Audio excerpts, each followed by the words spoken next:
महाभारत के अलावा पुराणों में भी जरासंध की चर्चा बहुत बार आती है। यह मगध का और भारत का सबसे शक्तिशाली सम्राट था।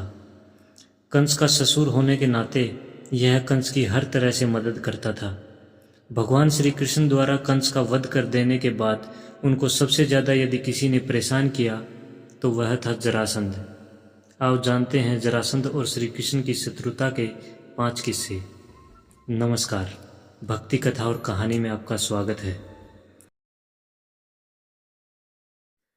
कंस का वध होने के बाद श्री कृष्ण को मारने के लिए जरासंध ने मथुरा शहर को चारों ओर से घेर लिया। बलराम और श्री कृष्ण ने उसकी विशालकाय सेना के साथ घोर युद्ध किया और अंततः जरासंध की पराजय हुई। जरासंध को बंधक बना लिया गया, लेकिन बलराम को जरासंध का वध करने के लिए श्री कृष्ण ने रोक दिया और उसे मुक्त कर छोड़ दिया। ऐसा श्री कृष्ण ने कई बार किया। एक दिन बलराम ने श्री कृष्ण से पूछ ही लिया, बार बार जरासंध हारने के बाद पृथ्वी के कोनों कोनों से दुष्टों को अपने साथ जोड़ता है और हम पर आक्रमण कर देता है, और तुम पूरी सेना को मार देते हो, किंतु असली खुराफात करने वाले को ही छोड़ दे रहे हो, ऐसे क्यों?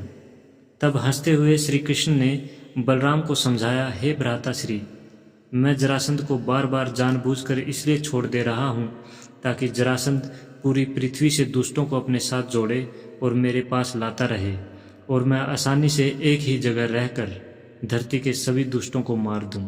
नहीं तो मुझे इन दुष्टों को मारने के लिए पूरी पृथ्वी का चक्कर लगाना पड़ता। दुष्ट दलन का मेरा यह कार्य जरासंध ने बहुत आसान कर दिया है। जब सभी दुष्टों को मार लूंगा तो सबसे आखिरी में इसे भी खत्म कर ही दूंगा। चिंता न करो भ्राताश्री।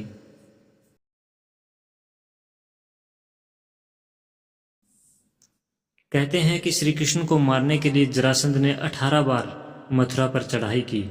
17 बार वह असफल रहा। अंतिम चढ़ाई में उसने एक विदेशी शक्तिशाली शासक काल्यवान को भी मथुरा पर आक्रमण करने के लिए प्रेरित किया। काल्यवन कौन था और वो श्री कृष्ण से लड़ने के लिए क्यों तैयार हुआ, इसके लिए हम अलग से एक वीडियो में विस्तार से बात करेंगे। काल्यवन की सेना ने मथुरा को घेर लिया। उसने मथुरा नरेश के नाम संदेश भेजा और युद्ध के लिए एक दिन का समय दिया। श्री कृष्ण ने उत्तर में भेजा कि युद्ध केवल कृष्ण और काल्यवन में हो, सेना को व्यर्थ क्यों लड़ाएं। काल्यवन ने स्वीकार कर लिया। इस नीति के तहत श्री कृष्ण रण की भूमि छोड़कर भागने लगे तो काल्यवन भी उनके पीछे भागा। भागते भागते कृष्ण एक गुफा में चले गए। काल्यवन भी वहीं उस गुफा में घुस गया। गुफा में काल्यवन ने एक दूसरे मनुष्य को सोते हुए देखा। काल्यवन ने उसे कृष्ण समझकर कसकर लात मार दी और वह मनुष्य उठ पड़ा। उसने जैसे ही आंखें खोली और इधर उधर देखने लगा, तब सामने उसे काल्यवन दिखाई दिया।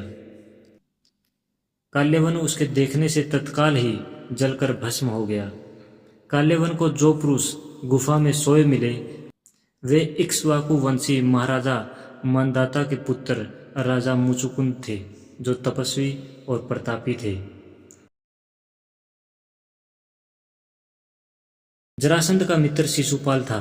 शिशुपाल रुक्मिणी से शादी करना चाहता था। रुक्मिणी का भाई रुक्मी भी यही चाहता था। रुक्मी और शिशुपाल मित्र थे।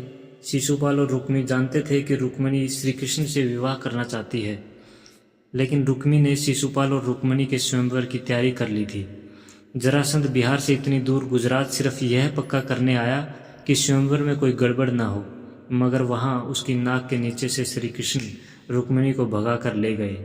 जरासंध को जब यह पता चला तो वह रुक्मिणी को लेने के लिए दौड़ा। जब उसने गोमांतक में कृष्ण को पकड़ने की कोशिश की तो कृष्ण ने उसे हरा दिया और उसे जीवनदान देते हुए शर्मिंदा कर दिया।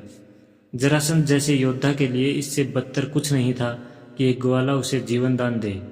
इससे तो अच्छा था कि वह मर जाए।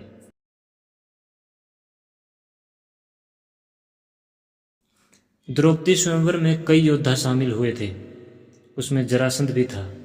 जरासंध ने अपने पुत्र की शादी द्रौपदी से करवाने की युक्ति सोची। जरासंध चाहता था कि यह प्रतियोगिता में जीत गया तो अपने पुत्र का विवाह करवा दूंगा, और हार गया तो मैं द्रौपदी का अपहरण कर उसका विवाह करवा दूंगा। यह सोचकर वह स्वयंवर में अपनी सेना लेकर पहुंचा। श्री कृष्ण इस हालात को समझ गए थे। जरासंध के शिविर में बहुत सख्त पहरा था, लेकिन आधी रात को श्री कृष्ण अपना सिर ढककर उसके शिविर में पहुंचे। पहरेदारों ने रोका तो उन्होंने कहा कि यदि नहीं मिलने दिया तो अनर्थ हो जाएगा, सब मारे जाएंगे और इसके दोषी तुम ही होगे। ऐसा सुनकर पहरेदार ने पहरा प्रमुख को बुलाया। पहरा प्रमुख की जिम्मेदारी जरासंध के एक पुत्र के पास थी। वह आया तब उसने आकर पूछा, तुम कौन हो? तब श्री कृष्ण ने अपने चेहरे से कपड़ा हटाया और बोला, मैं वासुदेव कृष्ण हूँ। जरासंध का पुत्र हक्का बक्का रह गया। कृष्ण तो उनका कट्टर दुश्मन था, जो निहत्था उसके सामने खड़ा था। तब उसने पूछा, तुम क्या चाहते हो? कृष्ण बोले, मैं जरासंध से बात करना चाहता हूँ। अगर तुम अभी उसे नहीं जगाते तो बस एक संदेश दे दो कि मैं यहाँ उसका जीवन बचाने आया हूँ। अगर मैं अभी उससे नहीं मिलता तो मैं फिर कुछ नहीं कर पाऊँगा। अगर फिर भी तुम उसे नहीं जगाना चाहते तो मैं वापस चला जाता हूँ। सब कुछ तुम्हारे ऊपर है। यह सुनकर वह जरासंध के पास गया और उसे जगाया। उसने सूचना दी कि कृष्ण आपसे मिलने आए हैं। जरासंध को अपने कानों पर यकीन नहीं हुआ। क्या वह आधी रात को मेरे शिविर में मुझसे मिलने आया है? उसकी इतनी हिम्मत! उसके दिमाग में तुरंत आया, क्या हम अभी उसे मार डालें? फिर उसके पुत्र ने उसे बताया कि कृष्ण ने उससे क्या कहा। कृष्ण अंदर आए तो जरासंध बोला, क्या बात करने आए हो? कृष्ण ने समझाया, आप द्रौपदी के स्वयंवर में आए हैं। हर किसी को पता है कि द्रौपदी से विवाह का मतलब द्रुपद से संबंध बनाना है। द्रुपद से संबंध का मतलब एक विशाल सेना से संबंध है। इसी वजह से इतने सारे राजा यहाँ जुटे हैं। सबसे बढ़कर द्रुपद की एक नेक इंसान के रूप में बहुत इज्जत है, जिससे आपकी प्रतिष्ठा और ताकत बढ़ सकती है। इसलिए आपके यहाँ आने का मकसद मेरे सामने बिल्कुल साफ है। आपका पुत्र यकीनन तीरंदाजी का इम्तिहान पास नहीं कर सकता, मगर आप कर सकते हैं। जरासंध बोला, बिल्कुल, मैं जीतूंगा।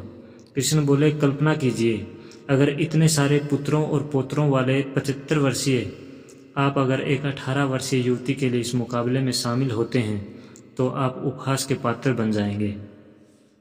चाहे आप यह मुकाबला जीत भी लें, लेकिन अगर कोई युवक भी इस मुकाबले को जीत लेता है तो आपको उससे लड़ना होगा। इसमें आप मारे जा सकते हैं, क्योंकि जो इंसान इस मुकाबले को जीतने के काबिल होगा वह आपको मारने में भी सक्षम हो सकता है। अगर दुर्योधन ने यह मुकाबला जीता तो वह आसानी से आपको मार सकता है। आप दोनों एक दूसरे की टक्कर के हैं, मगर वह युवा है और आप बूढ़े, और अगर संयोग से आप मुकाबला हार गए तो आपका साम्राज्य बर्बाद हो जाएगा। कोई राजा आगे आपके साथ जुड़ना नहीं चाहेगा। मुझे यकीन है कि आप इतने बुद्धिमान होंगे कि ऐसा कदम नहीं उठाएंगे। कृष्ण आगे कहते रहे, इसलिए निश्चित रूप से आप यहाँ मुकाबले में भाग लेने नहीं आए हैं। आप यहाँ उस लड़की का अपहरण करने आए हैं। ऐसा आप सिर्फ 2 जगह कर सकते हैं। एक जगह वह है जब वह दूसरी राजकुमारियों के साथ मंदिर जाएगी। दूसरी जगह वह विवाह कक्ष में प्रवेश करेगी। उन्होंने बताया, इन दोनों जगहों पर मेरे सबसे धुरंधर लोग तैनात हैं। अगर आपका रथ निर्धारित मार्ग से थोड़ा भी भटका तो तत्काल आपका सिर धड़ से अलग हो जाएगा।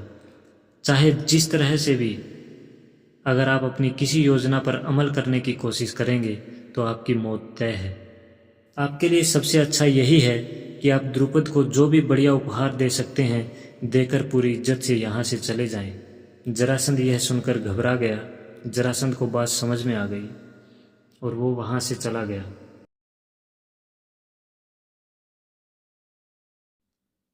जरासंध यदि महाभारत के युद्ध में होता तो युद्ध का रुख कुछ और होता, लेकिन श्री कृष्ण को मालूम था कि महाभारत का युद्ध होना है।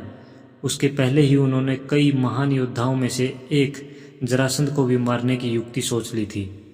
दरअसल जरासंध को किसी भी तरह से नहीं मारा जा सकता था, क्योंकि उसके 2 टुकड़े होने के बाद भी वह पुनः जुड़कर जिंदा हो जाता था। एक बार श्री कृष्ण पांडवों के साथ उसका वध करने के लिए उसी के राज्य में गए और उन्होंने जरासंध के अखाड़े में ही भीम से उसको चुनौती दिलवा दी। जरासंध को कुश्ती का बहुत शौक था। भीम ने श्री कृष्ण के इशारे पर उसकी जंगा पकड़कर उसके 2 टुकड़े कर दिए, लेकिन वह फिर जुड़कर जिंदा हो जाता था। तब 14वें दिन श्री कृष्ण ने एक तिनके को बीच में से तोड़कर उसके दोनों भाग को विपरीत दिशा में फेंक दिया। भीम श्री कृष्ण का यह इशारा समझ गए और उन्होंने वही किया। उन्होंने जरासंध को दो फाड़ कर उसके एक फाड़ को दूसरे फाड़ की ओर और दूसरे फाड़ को पहले फाड़ की ओर फेंक दिया। इस तरह जरासंध का अंत हो गया, क्योंकि विपरीत दिशा में फेंके जाने से दोनों टुकड़े जुड़ नहीं पाए। जय हिंद।